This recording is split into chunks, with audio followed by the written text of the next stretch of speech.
السلام عليكم البنات، صافا لاباس عليكم؟ نتمنى تكونوا بخير وعلى خير في هاد الاجواء اللي كنعيشوها ديال الكورونا. الله يلطف بنا يا ربي. اليوم بغيت نوجد لكم واحد الفطيره مالحه بالخضر. الا كانوا وليداتكم ما كياكلوش الخضره تاخذوا فكره. نتمنى ان تعجبكم الوصفه. اول حاجه ان العجينه ديال الفطيره كتحتاج نص كيلو ديال الفورص،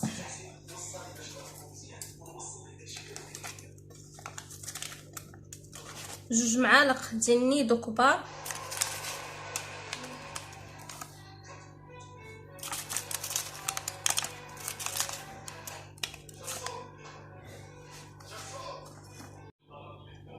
من بعد كنديروا جوج معالق كبيره خميره ديال العجين،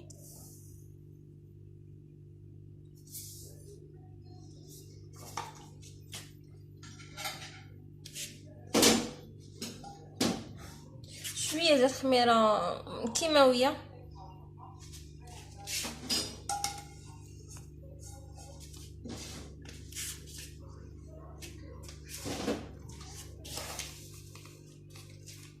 معلقه كبيره ديال السكر. يعني الا بغيتو تنقصوا شويه تنقصوا من يعني السكر اختياري، يعني ما تكثروش منه الا كانوا الناس ديال صحاب السكر. شويه الملحه على حسب الذوق،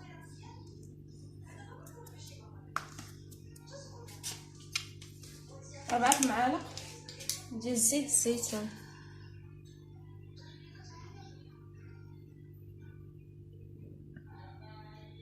بسم الله. وحده،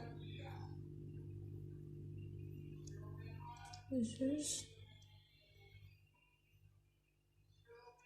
3، 4.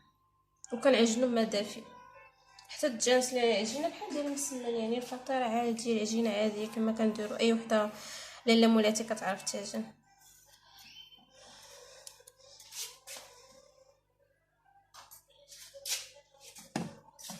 بسم الله.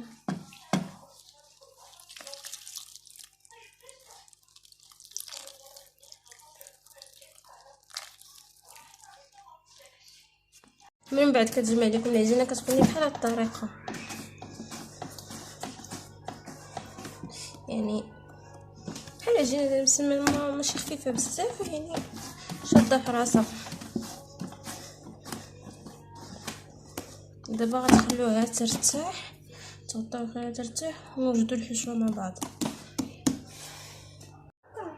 بالنسبه للحشوه شنو فيها؟ هنا 3 الجزرات محكوكين، 3 الخيزوات، 2 قرعات صغيورين محكوكين حتى هما، فله كبيره محكوك قطعه مربعات، كنحتاجو بصله كبيره مربعات، 250 غرام ديال الكفته، يعني بغيتها عاديه ولا معطره بحال كتجي حتى هما بجوجهم تيجيو زوينين، مع 2 معالق كبار ديال قزبر ومعدنوس، كنحتاجو التحميره، البزار، السكينجبير، الخرقوم والملح كذلك، وكنطيبوه بالزيت العود. دابا نمشيو معنا باش نوجدوا الحشوه نطيبوها. لا كنديروا زيت العود،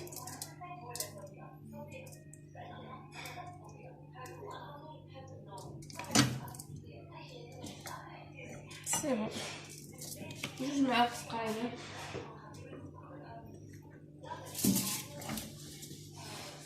كنضيفوا ليها البصله ونخليها تشحر. اكيد غنديروا شويه الملحه باش الملحه هي كتساعد البصله باش كتنزل دغيا.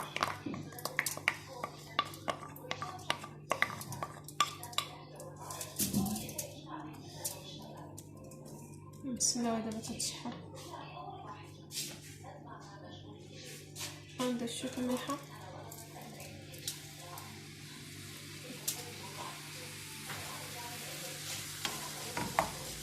نخليها تشحر مزيان، عاد نضيفوا العناصر الاخرى.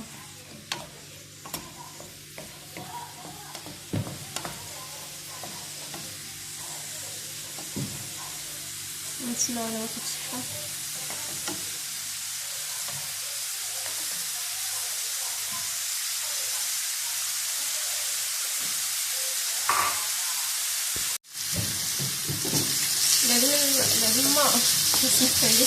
بعد ما هذا البصله كما كتشوفوا نزلت شويه، غادي نضيفو ليها فلفله الفلفله حتى هي مع شويه تتنزل. غنضيفو الخضره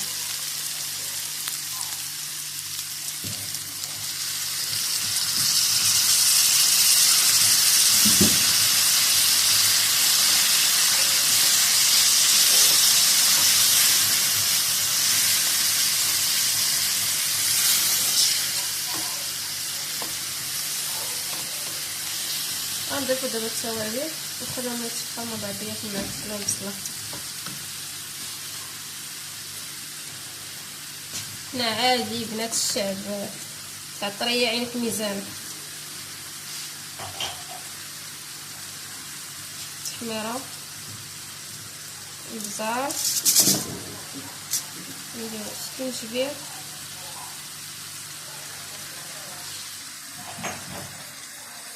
ونحطهم بيدي.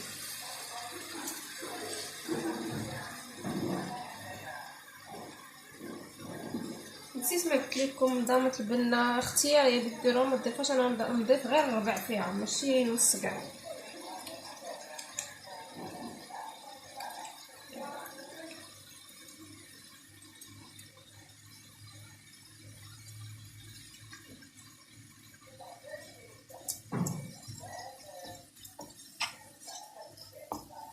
كنعطيكم افكار بسيطه يعني حاولوا بان كما القناه نتا حياه بسيطه كنعطيكم افكار بسيطه داكشي اللي كنعيشو يوميا في حياتنا يعني باش توكلوا وليداتكم شي حاجه مفيده. يعني انا جربتها للدراري الصغار كتعجبهم بزاف داكشي علاش اقترحت انني نشارك معكم هاد الوصفه يعني خصوصا الدراري اللي كتعجبهم حموضه وهذا غتعجبهم. المازال غادي نديرو لها بحال لاصوص ديال الكبده. خليكم معايا في الفيديو غادي تشوفوا جميع المراحل. نخليو دابا تتسقى شويه ونزيدو الخضر. غادي نزيدو الجزر والخضره كامله يعني غنضيفو واحد شويه الماء باش يطيب لينا الخضر. هذا تنفرش كاكاو بيضاء وهيك واحد درتي في الكاكاو رقيقه مزيانه.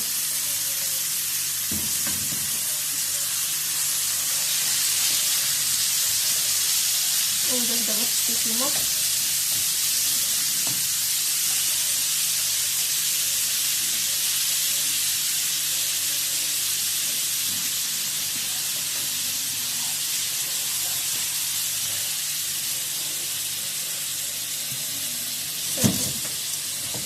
صافي. غادي نخليو العناصر طيب على خاطرها نتلاقاو من بعد ما يطيب. غنتسناو تشحر مزيان وطيب.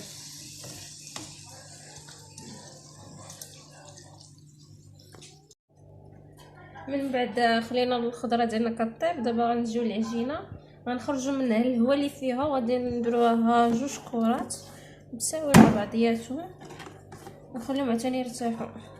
على ما طابت لنا الحشوه صافي تبرد نشوف التقليد. كنخرجوا منها غير الهواء شويه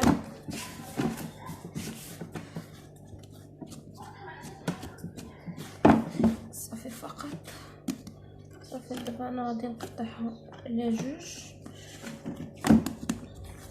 عادي نخليها بحال هكا نخليهم عاوتاني يرتاحوا مع بعضياتهم.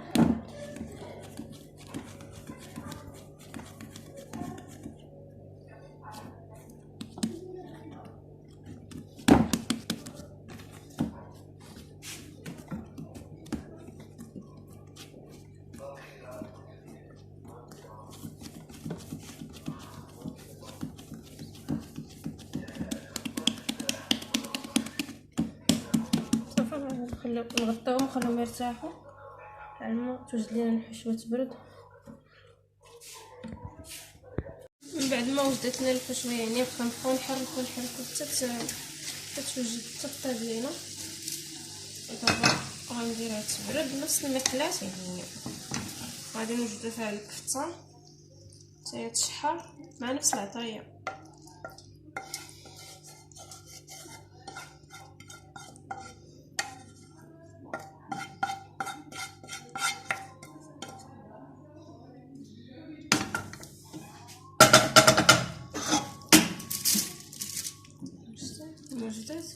نخليها بحال هكا تبرد جانبا. غادي نديرو الزيت ديالنا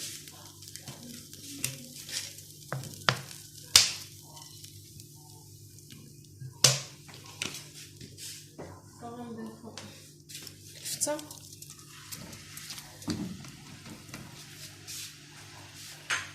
نضيفو شويه الملح ماشي بزاف،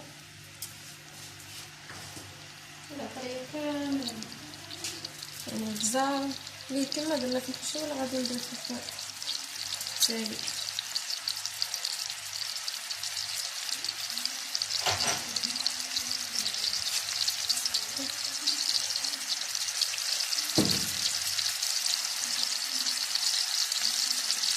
صافي دابا خلاص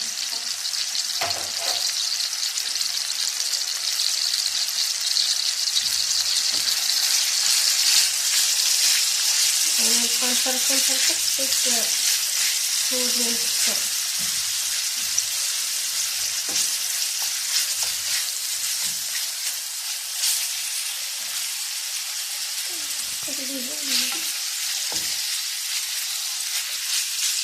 نخليها تبدا تنزل.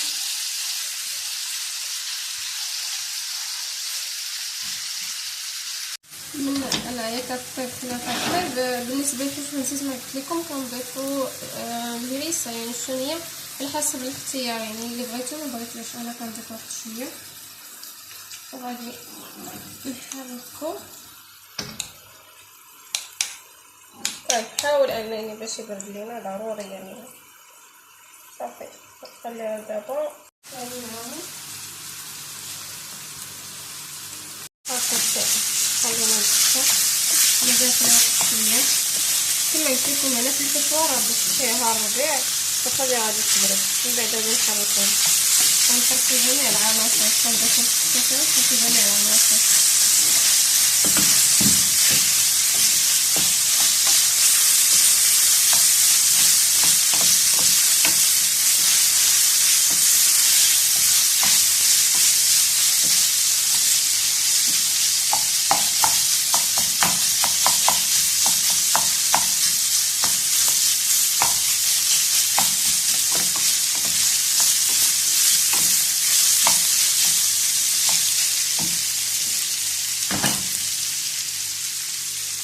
دابا الحشوه حطيت فيها شويه صغيره بحال هكا، غادي نضيفو ليه الكفته. من بعد نفس الماكله غنديرو لها صوص طوماط. بسم الله.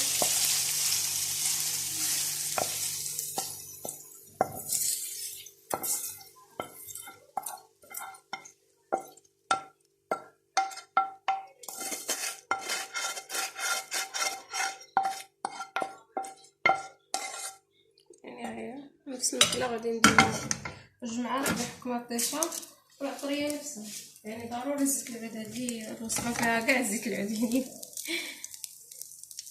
تقريبا معلقه كبيره.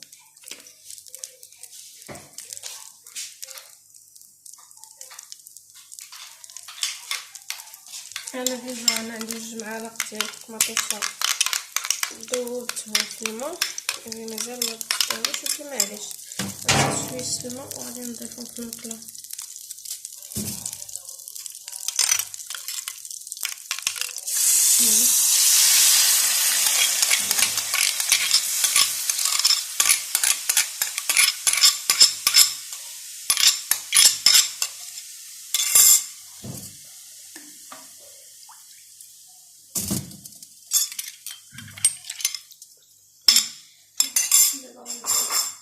العطريه شويه الملح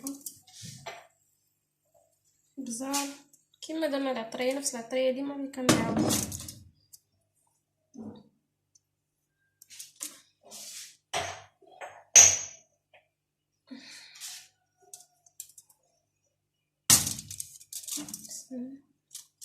صافي نخليها تطيب لاصوص طماط مزيان ونمرغوش ونتسناو الحشوه ديالنا تبرد، وساعه لا بردات ندوزو العجين.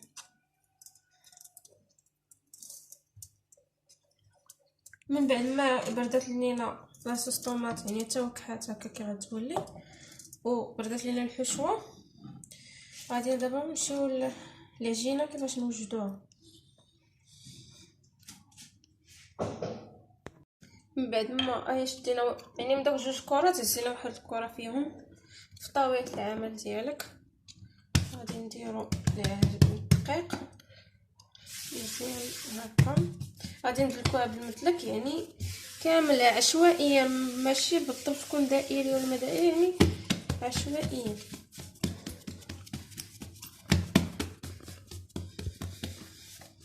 ساعات نوريكم الصنف كيفاش غيكون قداش. غتحتاجوا هذا طاوه الفرن، يعني غنمسحيها صافي، ما تحتاجيش انك دهنيها. كما قلت لكم العجينه، سمحوا لي قطعت لي التليفون. دابا هكا العجينه كما قلت لكم غتوجدوا الطاوه ديال الفرن، يعني ما غادي تدهنيها ما والو، غتخليها هكا يعني غتزيفيها مزيان من الماء وتخليها وغادي ديري عليها العجين بحال هكا. يعني من بعد ما غادي نحتاجو مدلك باش ندلكوها، نديرو فيه اكيد شويه الدقيق.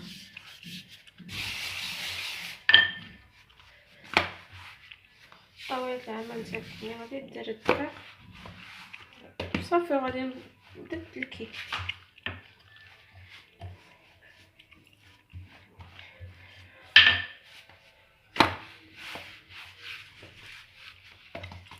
كما قلت لك عادي عشوائيا كما جات، يعني تحاولي انك تقاديها دائريا، ما تقادك ماشي مشكل، كلنا مبتدئات.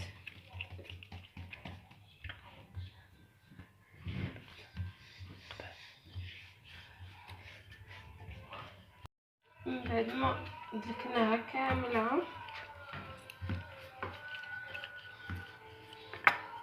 بحال هكا خاصو يجي السمك ديالها، شفتوا صافي. غنهزها نيشان غنديرها في الطاوله ديال الفرن، نشوفوا معايا جميع المراحل الاخرى اللي باقيه. يعني حطينا كما قلت لكم يعني الطاوه ديال الفرن، يعني ما غاديش ديروا لها زيت لا والو، غتزيفيها غير مزيان فقط. غتشدوا الفرشاه يعني فرشيطه باش تكي العجين كامله جميع الجوانب باش ما تنفخش لك.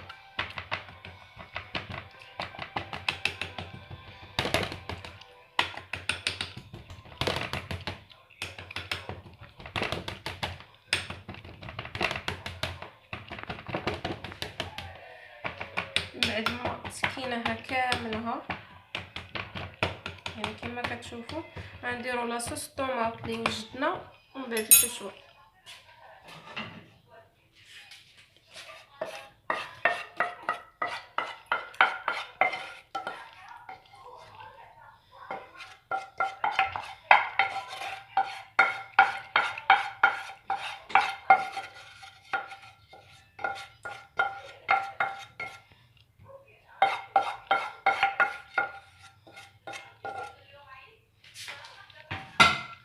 يعني تحاولي تسرحيها كامله هاد لاصوص الطوماط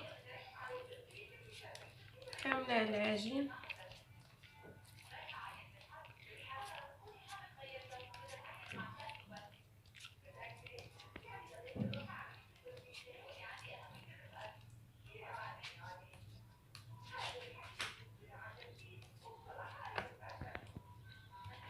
يعني كديروا لاصوص الطوماط كامل على العجين كي قلت لكم، وغادي تضيفوا الحشوه من بعد ما بردات توزعها على العجينه كامله.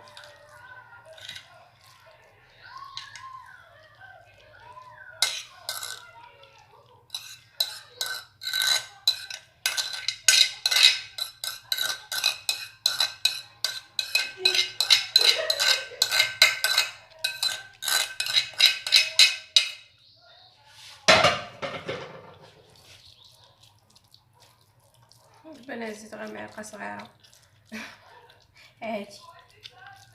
غتوزعي الحشوه كامله على سميتو، غنديرو داك الساعه الفرماج الاحمر.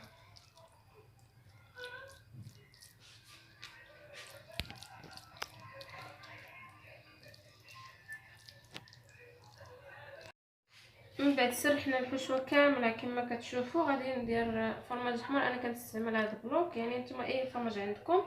لا شنو غنقول لكم، يعني في الحكاكه اللي غتحكوا فيها الفرماج احمر انا درت فيها شويه زيت الهادي، يعني العاديه، ماشي زيت العدل، يعني زيت العاديه باش ما الفرماج ما يشدش ليا في الحكاكه.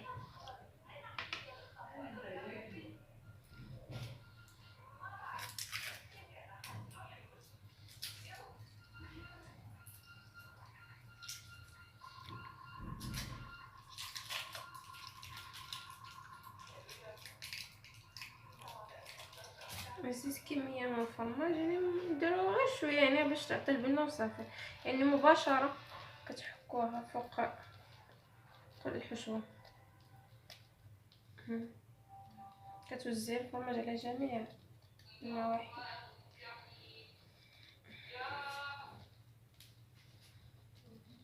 شتي كما قلت لكم الفرماج ما كيبقاش لاصق في هذا، يعني دغيا كيسهل انه يتحيد.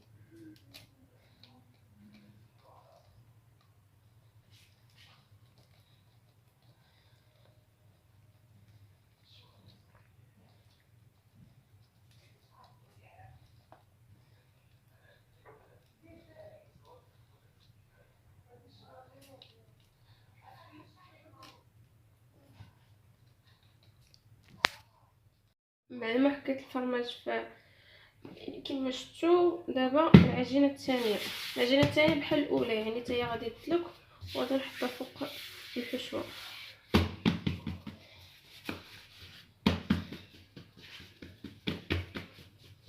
نفس السمك اللي درنا في الاولى غنديروه في الثانيه.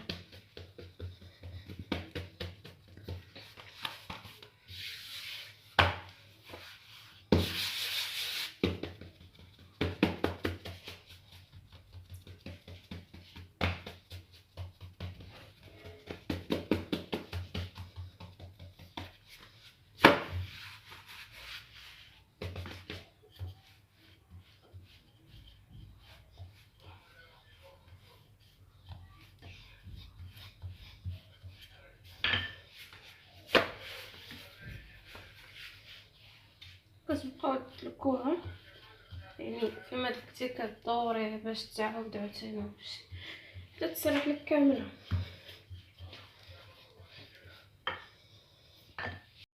الاولى حتى هي نفس السمك. غنزيد دابا نديروها فوق الحشوه. دابا غادي نحطها كما شفتوا دابا هكا. داك الجوانب هاد الفوقاني العجينه الفوقانيه، يعني كنخشيها انا تحت العجينه الاخرى باش ما يخرجوش هكا، باش ما يخرجوش ليا العجينه الحشوه كاع كامله. يعني واحد شويه اللي بقات ليك، يعني كيبقاش لك بزاف شي كتخبيه في الداخل، ولا بغيتي تفني كتضفري.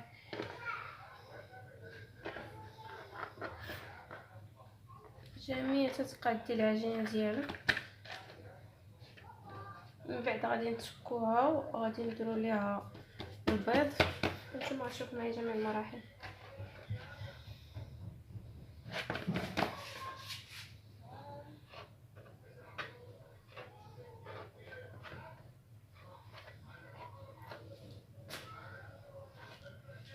يعني كما قلنا من بعد جمعنا الجوانب، يعني كتحاولي ديري غير هكا بشويه. دوك الجوانب كتبقى تسكيهم باش ما يجوكش قاصحين.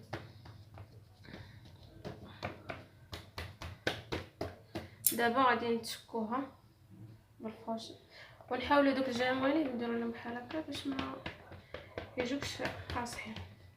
كامل كدوري على العجينه كامله ديالك الدائريه حتى في الوسط، يعني كتسكي باش كيخرج الهواء. وراه هاد الساعه هاد الوقت هذا راه دايره ان الفران كيسخن، يعني كطيبها عادي كديرها في الفوق كتبقى تطيب تتحمر لك الفوق هكا وكتخرجيها. دابا انا وجدت انايا من قبل بيضه وحده، درت فيها قطره ديال الخل وطربته، اما الخل اما الحليب، يعني باش كتحيدي غير داك الزفوريه ديال البيض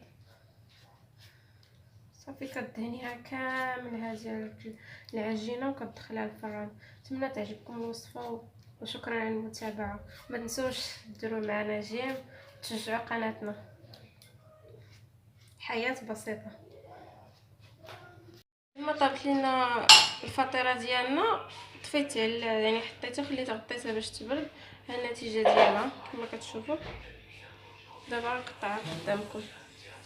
شفتوا النتيجه ديالها؟ بسم الله.